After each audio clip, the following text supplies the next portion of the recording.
Mario, le pont de Québec a été conçu d'abord pour passer 2 passages de train. Il n'y avait pas de voiture au départ, hein? Non, il n'y avait pas de voie pour les automobiles, mais c'était 2 voies ferroviaires. OK. Si bien, lorsque la construction a été terminée, le 3 décembre 1917, on a assisté au passage du premier train sur le pont.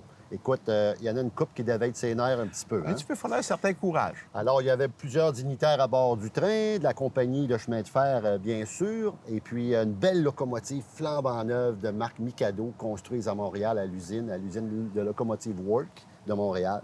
Alors, elle pesait 1500 tonnes et elle va passer avec 16 wagons attachés à elle. Ça a bien été. On a traversé le pont.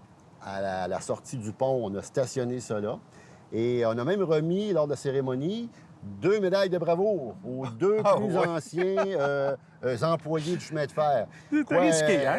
2 médailles de bravoure aux plus anciens. Les autres, eux autres, ils n'ont pas eu peur, j'imagine, mais bref, ils n'ont pas eu de médaille de bravoure. Bon, ceci étant dit, lors du même événement, ici produit quelque chose, une anecdote, mais quand même qui aurait pu être des conséquences plus graves.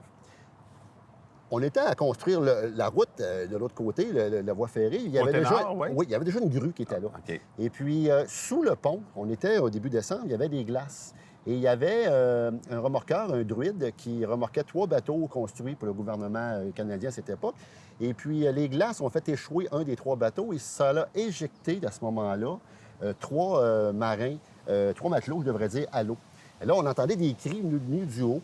Alors, l'opérateur de grue à cette époque-là, Patrick O'Brien, a eu la bonne idée d'activer son mât et de descendre un câble d'acier jusqu'à la base, jusque dans l'eau, finalement. Tu allé les chercher avec ça? Les 3 matelots ont pu s'agripper et il a pu les sortir de l'eau de cette façon-là. Ah, ouais. C'est des choses qui ne sont pas nécessairement dites, mais que quand on fouille, qu'on fait des recherches, mais on retrouve des petites perles comme ça dans la construction du pont de Québec.